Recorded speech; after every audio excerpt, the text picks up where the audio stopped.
Hello, and welcome to NASA's Jet Propulsion Laboratory in Southern California. JPL is the home of NASA's longest continuously operating mission, the Voyager mission. The Voyager mission is celebrating a historic milestone right now, 45 years of flying through space and collecting science data along the way. And since it's been on this 45-year-old journey, the Voyagers are actually also the most distant human-made objects out there.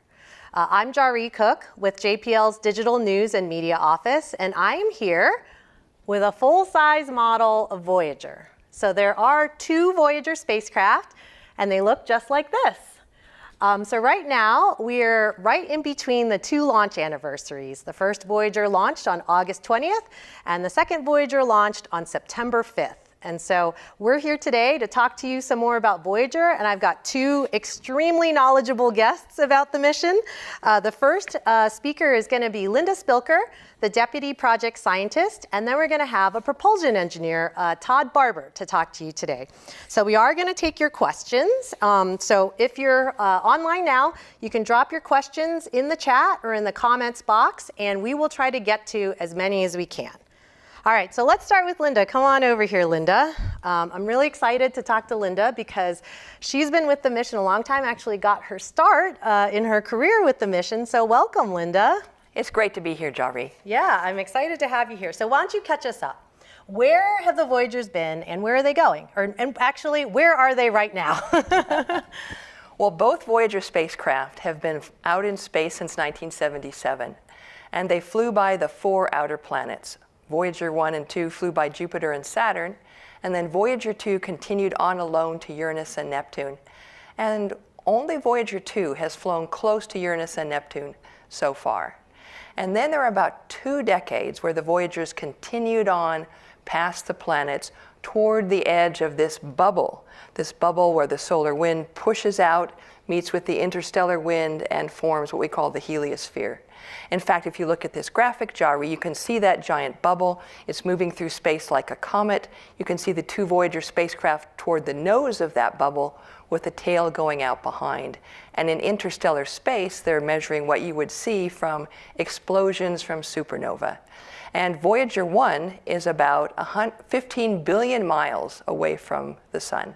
And for comparison, that's about 150 times further away from the sun than the Earth. And Voyager 2 is about 12 billion miles away.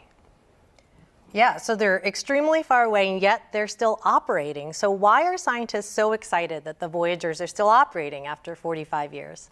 Well, Jari, with this spacecraft, let me just point out there are 3 instruments here covered in their black thermal blankets. These are the particle instruments, and that's part of the package. And so the particle instruments are measuring the cosmic rays, those high energy particles that are out in space. And that shield, that heliospheric bubble, protects us from a lot of those cosmic rays. We're also looking at the magnetic field. So far, the sun is controlling the direction of the field, and we're waiting for it to turn into the direction of interstellar space. And even some of the biggest storms on the sun produce waves that cross through that boundary and can be measured by Voyager. So it's a very exciting time for the scientists. Yeah, so it's exciting now, but it's also been exciting throughout its journey. I know you have a long history with Voyager, so could you tell us about some of your most meaningful moments? Well, I think for me on Voyager, one of the most meaningful moments was to be there on August 20th for the launch of Voyager 2. And that launched my career. I was just fresh out of college, and it was great to start my career and start the Voyager mission at the same time. And if you look at this next picture here, the person seated, that's me, back in 1979, talking about what we were going to do with the Jupiter flyby, in particular the Voyager 2 Jupiter flyby. And one of the things I really liked also was that at Jupiter, one of those tiny moons, Io, had active volcanoes going off. In fact, I have a button here from the Voyager 2 flyby, and you can see a volcano in blue going off on the surface of Io. Yeah, and you were mentioning to me before that you would bring your sleeping bag in. I mean, what was it like, waiting for all that data to come back? Well, it seems like some of the best data would come back in the middle of the night, and we'd have a list of when those pictures would come back. And so we'd bring our sleeping bags and get a couple of hours sleep in between some of the best and newest pictures. I remember staring at the screen, watching line by line as each of those pictures came back, knowing I was seeing for the first time some of these worlds that were pinpoints of light in telescopes, and now were worlds in their own right. So exciting. Didn't want to miss a moment of it. Thank you, Linda, for sharing what it was like to be in the room where it happened, right? It sounded really exciting. So I'm going to thank you, and I'm going to bring on our second guest over here. So Todd, why don't you come over? Thank you, Linda. We'll come back to Linda in a little bit with some questions, and I want to remind you, if you've got questions now, drop them in the chat or in the comments box, and we'll get to as many as we can. So Todd, I'm excited to talk to you because for Linda and the other scientists to get their data, we have to have a team of engineers flying the spacecraft, taking care of it. So I know you're a relative newbie to the team. So what does it mean for you to join the Voyager team? Oh, it means the world to me, Jari, and thanks for having me today. I remember being a nerdy little kid in Kansas, 13 or 14 years old, and seeing the pictures that from the mission that Linda was describing when she was there doing the real work. I got to see these images in National Geographic magazine, which you can see on your screen now. And I remember those covers just like it was yesterday, even though that's been some time ago. And I dreamt of one day, I became hooked for life in the allure of planetary science. I knew it was my destiny. I never dreamed that I'd get to work now 32 years and counting, my only job at JPL, but let alone in 2022. If you'd have told that kid in Kansas in 1981 that in 2022 he'd be one of about a dozen engineers getting to fly these two 45-year-old spacecraft, he would never believe it. So just delighted to be here today and try to keep the spacecraft alive. Yeah, and so it's been great that you've been able to personally come full circle, but you know, these spacecraft are vintage, as you say, and so I was wondering if you could talk to us a little bit about the challenges of flying these spacecraft that have been through so much already. Yeah. How much time do we have? Just half an hour? Well, it's kind of like keeping an old car running. They are geriatric spacecraft by NASA standards, and it's been the hardest engineering I've ever done in my entire career, but also that means it's the most fun, because engineers love a challenge. We lose 4 watts a year on the spacecraft. Things are insanely cold. The propellant lines are about to freeze. We've had computer chip issues, and I'm delighted to report we had a problem with the spacecraft in March or April that really flummoxed us. Our attitude control telemetry was nonsensical. We couldn't get any health and safety information about the pointing of the spacecraft or any of the thruster operation, and we just announced today we've fixed that problem. So it's just a tremendous testament to the brilliant engineers I work with. Yeah, fixing it from 15 billion miles away. Exactly, the ultimate telesurgery there. Yeah. Okay, well, we're going to now turn to some questions, and so I'm going to invite Linda back up here on the stage. All right, so again, if you've got questions, you can drop them in the chat, and we'll get to as many as we can. They are coming in right now, so I am going to ask Todd the first question. Electro Bard on Twitter asks, did you design the probe to last this long? What subsystems surprised you at their longevity and which failed before you expected them to? Electra, that's a great question. Thank you. So we actually barely were able to design this mission to last 5 years, which was the requirement to get to Jupiter and Saturn and get the data played back. And at the time, that was already a stretch goal for NASA. But when people had a chance to use that slightly better part or build the mission for longevity, they did so, in the hopes that maybe we'd get to 12 years, because then you could get the Uranus and Neptune flybys with Voyager 2. I don't think anyone could have possibly dreamt we'd be here in 2022 with two 45-year-old spacecraft still going.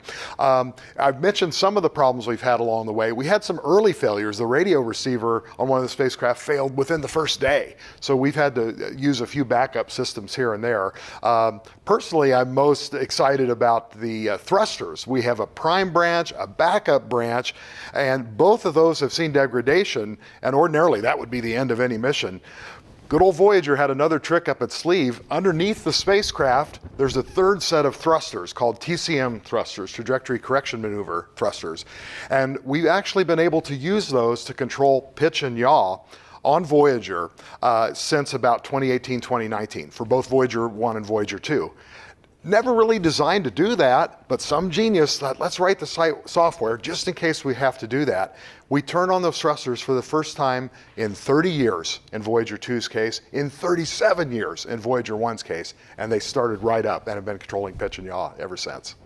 Yeah, and so the TCM thrusters, they were actually used for the planetary part of the mission, right? They were, yeah. Long before I joined JPL or even dreamed about the chance of working on Voyager, those thrusters did the lion's share of the work we took advantage of this 176-year extremely rare cosmic alignment to get all 4 gas giant outer planets. But even then you needed those thrusters to fine-tune the trajectory, to patch the sections together to get from Jupiter, Saturn, Uranus, and Neptune. So they had their heyday and were basically done by 1989. But of course, never count them out. We need them here in the 2020s to keep going with the mission. Yeah, I know that sometimes you've said, Linda, expect the unexpected with Voyager, right? Absolutely. There are always surprises around the corner. When you think you have all the answers, that's when you get your biggest surprise. Well, I have a question for you now, Linda. Okay, so Sea of Stars on Twitter asks, and we get this question quite a bit, is there a possibility of either probe turning its cameras back on after all that time and take one last image of our solar system again before they can no longer produce enough power? And what would that view of the solar system even look like? Well, it turns out we just don't have enough power to turn the cameras back on. In fact, the Voyager 1 cameras went off in 1990, but before they did, on Valentine's Day, they took this wonderful portrait of the solar system with individual shots of planets, including a view of Earth.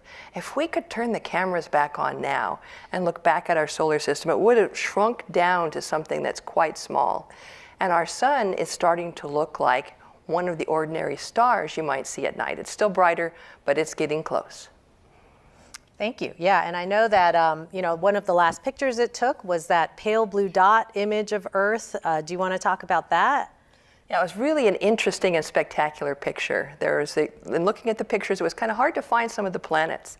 And there was the Earth in what looked like a sunbeam, some scattered light from inside the cameras. And Carl Sagan coined it a pale blue dot because it's all the life that we know of in our solar system is on that one tiny world, and how special that world is. Thank you. All right, I'm going to turn to Todd again because, Todd, I know you love math. I do. So we have a question about a light day. So a light day, explain that to our audience here. But Mad Mark on Twitter asks, when will you be a light day away from Earth? That's a great question. And so we've talked so far about billions of miles, and that's a great way to realize just how far away these spacecraft are. Another way to talk about is in terms of the communication delay in either sending a command to Voyager or getting something back. And that's using radio waves that move at a zippy 186,000 miles per second, the speed of light. So the moon is about a second and a half, Mars a few tens of minutes, Saturn maybe an hour and a half. Voyager 1 is 22 light hours away. So if we send the data from Voyager 1 is 22 hours old, and to send a fix if there's a problem, for example, would take another 22 hours. So Voyager has to take care of itself for 2 days.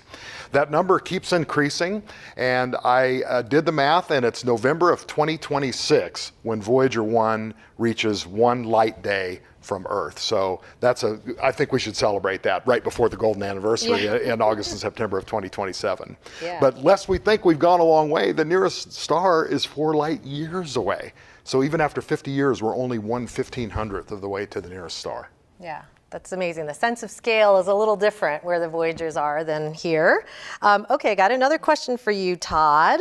Okay, so AKA Sai on Twitter asks, what would you do differently for a next-gen Voyager mission to make the spacecraft last longer, go faster and further, and collect new types of planetary and interstellar data? Wow, that's a great question. I don't think I'd change much of anything as far as the longevity goes. Maybe a few more redundant systems if you could afford the mass to do so. I would leave to Linda as far as which science instruments she would like the next generation Voyager. By the way, the planets will align again in 2153, so I hope we do at least a Voyager tribute mission then. Another chance. And as far as the, what was the third part of that, or the middle part of that question? To go faster and farther? Faster. Yeah, so again, the cosmic alignment of the planets there is extremely rare, the 176 years. There are other more exotic forms of propulsion that, in theory, could get us to the outer solar system faster. And I know NASA's looking at that, and I would love to see that within my lifetime, too. Otherwise, it takes a really long time to get to the outer solar system. Yeah, an entire lifetime, in fact. Okay, well, I'm going to ask a question to Linda here. Okay, and I'm going to ask you this because you were actually around in 1977 when Voyager launched. So Coyote Siege 92 on Twitter asks, did anyone think in 1977 that you'd still be hearing from Voyager 45 years later? I can say in 1977 at the launch, no one was talking about where Voyager would be in 45 years. And in fact, when you look at where the Voyagers went, out the nose, that's the closest point to the heliopause. And it was just luck. We happened to go out that direction. Okay, well, yeah, because it could have gone out the tail and then maybe... We'd still be in the heliopause. Yeah. Okay, well, I'm going to ask this first to you, Linda, and then I'll ask you, Todd. So Henry on YouTube asks, what college major do you guys personally think gets us the best chance at earning a job in these fields? And what majors did you study? Well, Henry, that's a good question. I was a physics major pretty much through for my bachelor's and master's, and then got a geophysics and space physics degree. But certainly to be a scientist or an engineer, science classes are great, physics is really great, advanced math.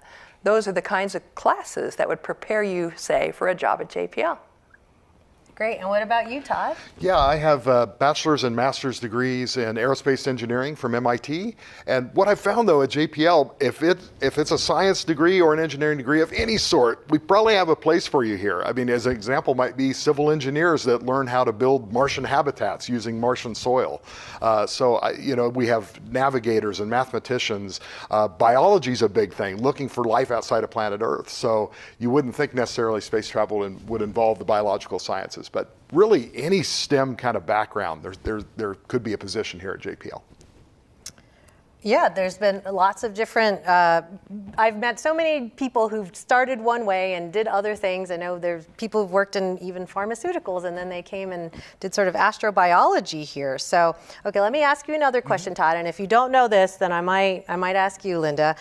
How many years did it take NASA to build Voyager? Oh, and this is Priyanka on YouTube. Okay, yeah, I will defer that to Linda. Okay.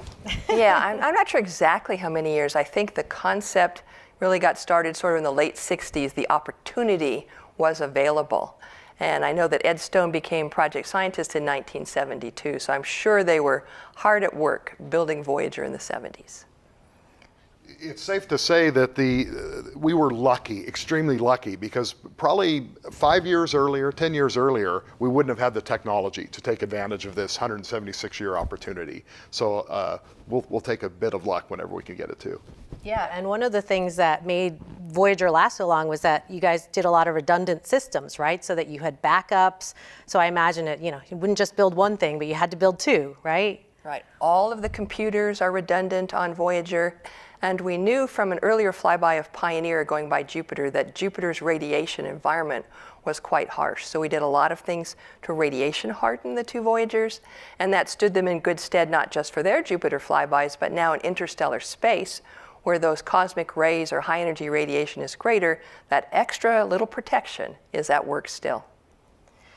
Okay, I'm going to ask you another question, Linda. So Spiderweb on Twitter asks, how much further will each of the Voyagers have to travel on their present trajectory until they're closer to another star than our sun, and how long would that take? We mentioned that the closest star is about 4 light years away, but of course things are moving in space, so how much farther is it? That's right. Things are moving in space, so in about 40,000 years, each of the Voyagers in about 40,000 years, each Voyager will come within about 2 light years of another star. And so that's like half the way to Alpha Centauri now, but things are moving in space. And so 40,000 years, if there's anybody around, maybe they'll take a look and find the golden record. Well, since you mentioned the golden record, let's actually talk about it. I know we have a picture up close of its cover. And so the golden record is this kind of time capsule of sounds and images, from basically 1977 or thereabouts, as a way to kind of, share with whoever finds Voyager someday, where did it come from? So I wanted to ask you both, what's your favorite sound on the golden record? Well, I think my favorite sound on the golden record is Chuck Berry singing Johnny Be Good. And the reason I really like that is that after the Neptune flyby, all the planetary flybys are over, we had a great big party out here in the mall at JPL. And Chuck Berry came and he played that song. And I think it's been my favorite on the record ever since. That sounds like an amazing party. And what about you, Todd? Well, I love the golden record very much. It's the most eclectic set of music you'll hear from every corner of planet Earth. But I think my favorite would have to be any of the Beethoven works on the record. He's the most represented composer, if you will. And I'm a pianist, and my piano teacher's teacher was Beethoven. So we played a lot of Ludwig, and it's nice to see we're sharing him with interstellar space too. Yeah, I hope they appreciate the piano there. Okay, I have a question for you, Todd. And Greg on YouTube asks, how are you and the Voyagers able to communicate? Is it a pinpoint signal, or are you casting a wide net in both directions? Oh, that's a great question. Well, at these distances, the radio transmitter on Voyager is about 18 watts, so it's less power than the light bulb in your refrigerator. So if you can imagine how that signal is attenuated, how much tinier and fainter it is once it reaches 15 billion miles away. We need giant antenna on Earth as part of NASA's deep space network to pick up that faint whisper of a signal. Now, because of that, we need a very directed signal within, fractions of a degree. Our high gain antenna needs to be pointed right at the Earth to be able to receive data and to transmit it back to Earth. And that's where we were so flummoxed with losing our attitude control telemetry, because we had no information on the pointing of that antenna. But we knew things were working because we were still getting a signal. We didn't have the details. And I'm happy for Linda's sake and her fellow scientists that the science data kept flowing that whole time. It was very frustrating to the engineers not having that data until now. Yeah, and I've heard that the signal coming back from Voyager is really weak too, right? It is, and that's why one reason we need these huge antenna. They're up to 230 feet in diameter just to pick up that faint whisper of a signal from space. So it's both the size and the power of the antennas on Earth and the precise pointing that allows us to continue to monitor and talk to a vehicle so far away. Yeah, well, okay, I got another question now, this time for Linda. So David Johnson on YouTube asks, what were the most surprising results you received from either or both of the Voyagers? Well, I think surprising results for the interstellar mission, being in interstellar space, have to do with directly measuring the cosmic ray abundance and seeing how they change. And as I mentioned earlier, the fact that the magnetic field hasn't rotated into the direction of interstellar magnetic field yet. The fact that the waves from the sun actually go out into space and beyond. But if you look back on the planetary flybys, I think Voyager really reshaped how we think about the moons themselves, and perhaps that some of these worlds might have liquid water oceans underneath their icy crusts that might be habitable. And so it's really to Voyager's credit that we found that moons don't just look like our moon. They can look like all sorts of different objects. Yeah, and I think the Io thing was a surprise too when you found it, because it was actually in the navigation data, right? I mean, it wasn't even necessary. It was, was at the end of a day or something. Do you want to tell us a story about how those Io volcanoes were discovered? Right. Well, it turns out we needed to take what we called optical navigation frames, where you would get sort of stars in the background to help you're pointing at these targets. And one of those frames had this fuzzy bump on the limb.